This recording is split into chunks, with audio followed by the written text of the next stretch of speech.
How are you tonight? I'm really excited. I'm a doctor. And I've got, I don't remember what it's about though.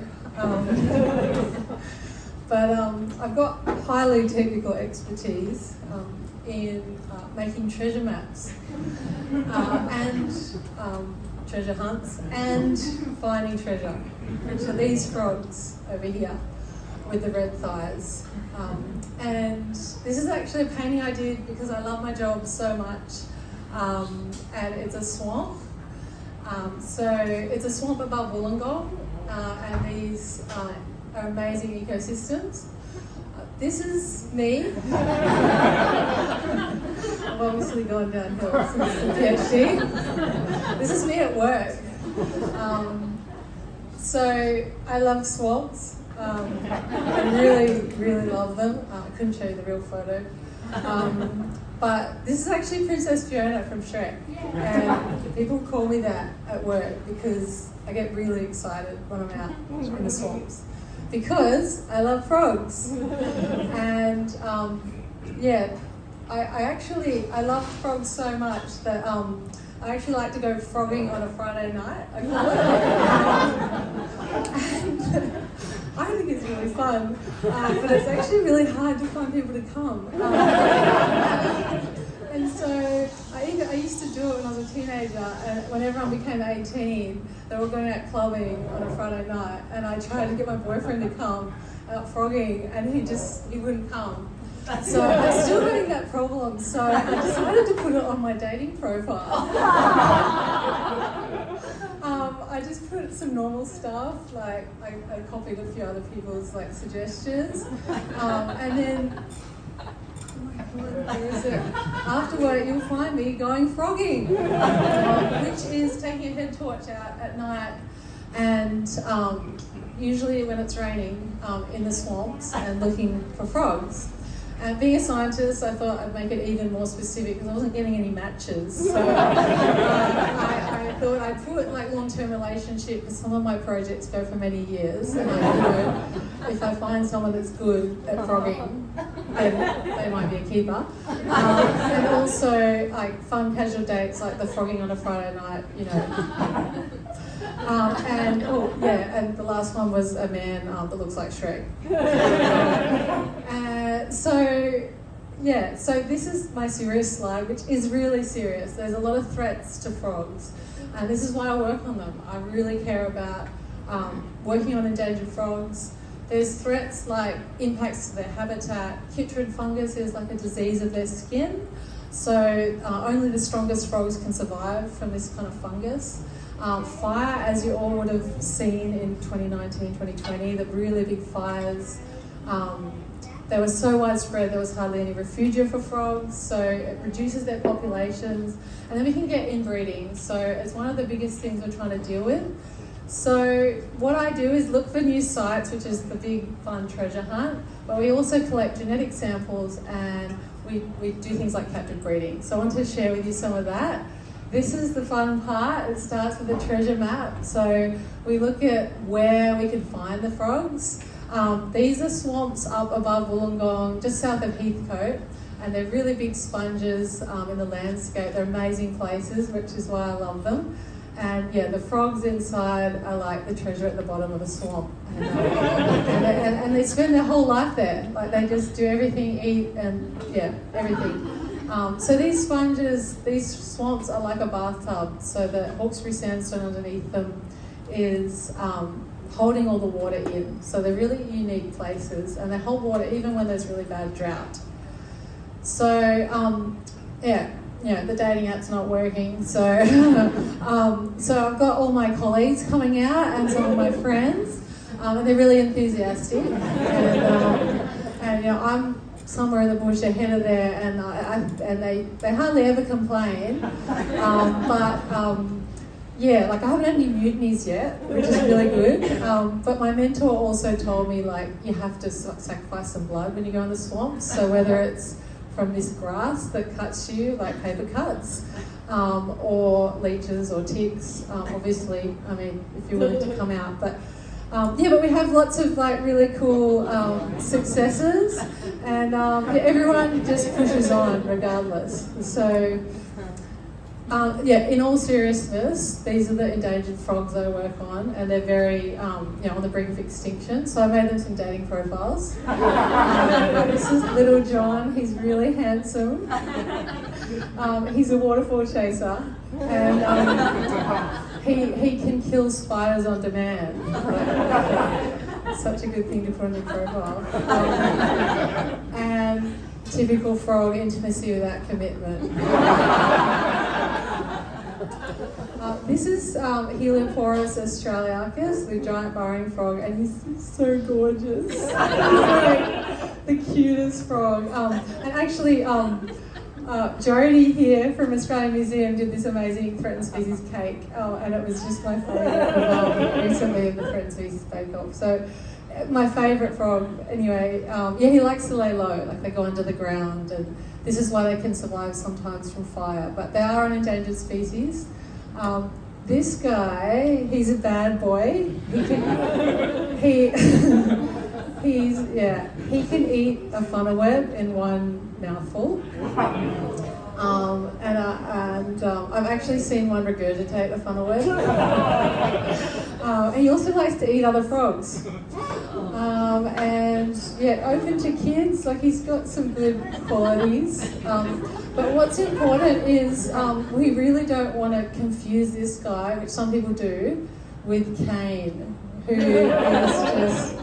he is dangerous. He's toxic in relationships.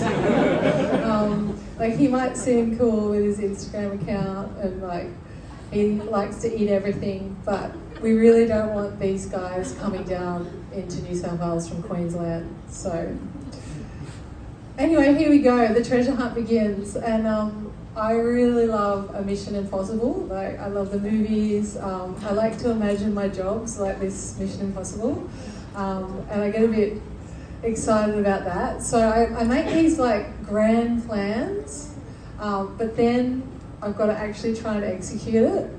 And one of the biggest problems is self-doubt. And so my plan to do that is to just fly in there.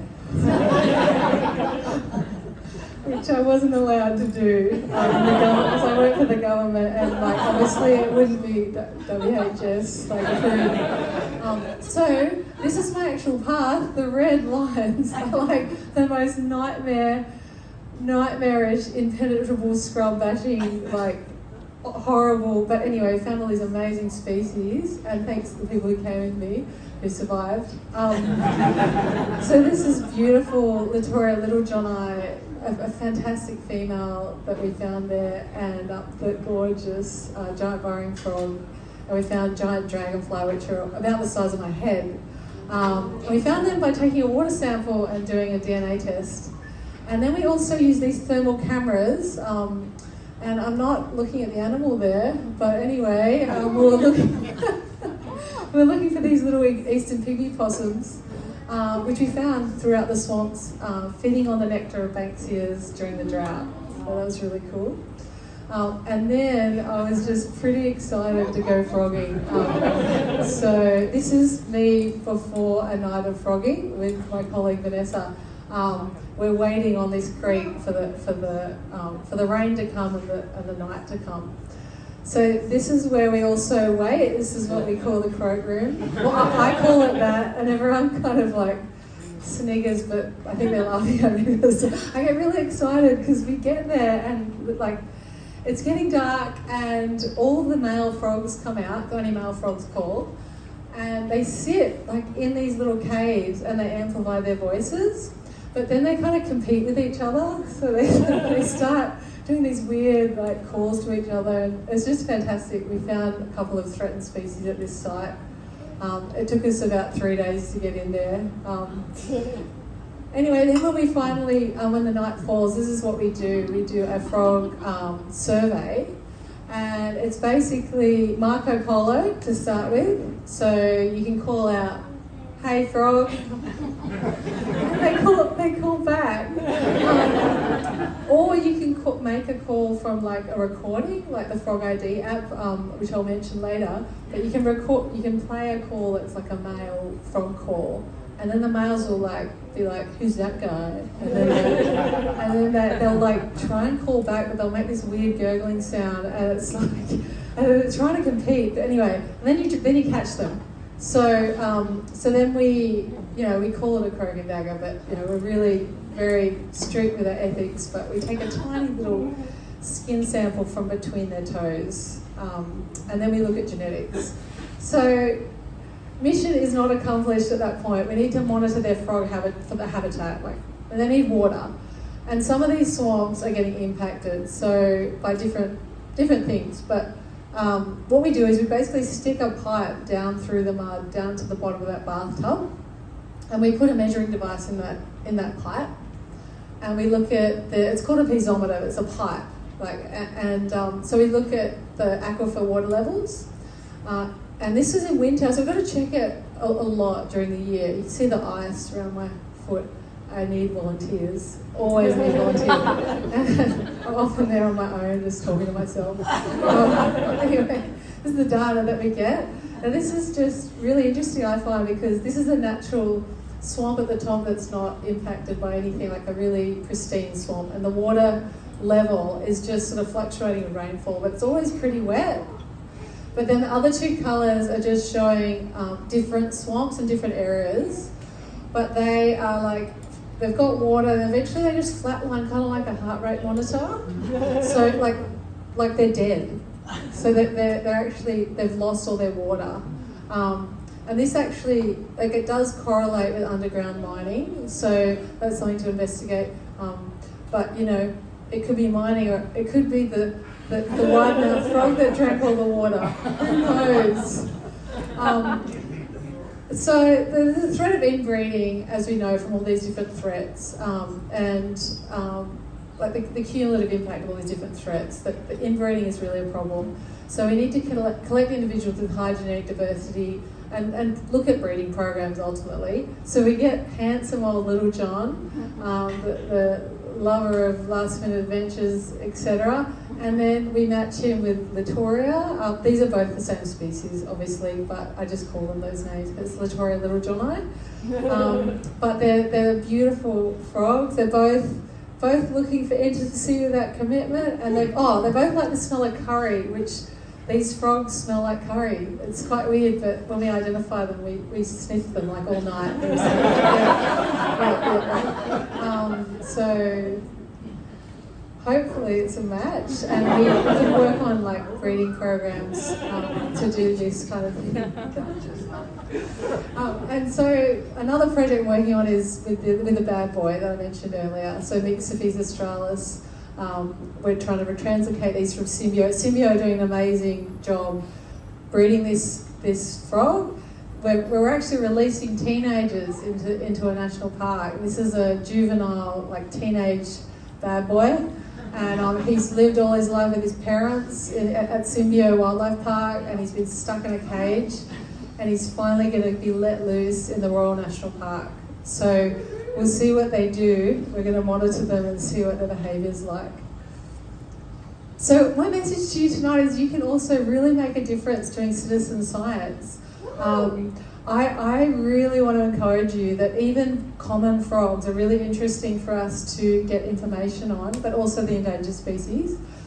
So my motto is every record makes a difference. So I want to draw your attention to these two slides, two apps, sorry. So this is the Frog ID app on the left, and you can download it, or the iNaturalist app. So the Frog ID app is made by Australian Museum, and well, basically you record calls, and then the Australian Museum will identify them for you.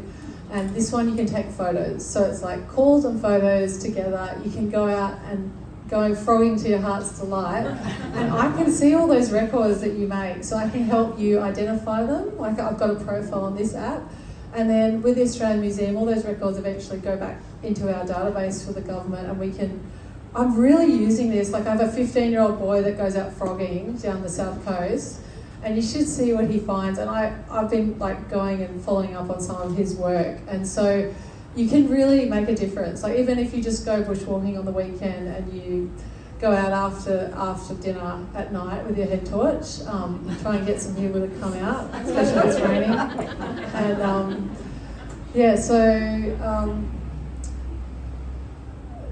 so frogging on a Friday night, I just wanted to say, if you can't find anyone, train your kids. These are my kids, and they're here tonight.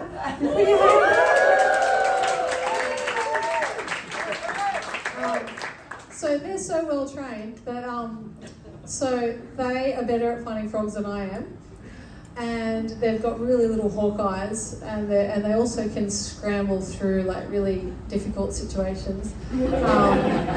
But they're so amazing that there's another benefit to training your kids is that it toughens them up. So and this is my theory, and my parents did this to me. So they get so many hundreds of leeches on them when they go out. Like, there was a time that I took this bottle of metho, worrying that it would traumatise them, and I was spraying their legs with metho, and the leeches are like falling off like spaghetti, but then they kept getting back on, like, and I was spraying them, and eventually I just threw them both over my shoulders and like pulled them out of there and like walked them out, and all the leeches were like, because it was on their legs, it was then on my neck, and there's blood all over me, and I was like, oh my god, this is like so traumatic for them. But then the next day I heard them like talking quietly in their room, and they were comparing how many like they were having a competition with each other, like who had the most leeches. And then now, like when we go on a bushwalk, if they get one leech, they're just like, they don't even care. So it's just really toughened them up. So they're amazing little citizen scientists now. So yeah, if you go out, don't handle the frogs or tadpoles. Do something like that and take lots of photos. But it would be great. And yeah, my last messages are: get out there froggy, and every record counts, and talk to me if you want to come out with me in the swamps. And if you see a guy like this, let me know.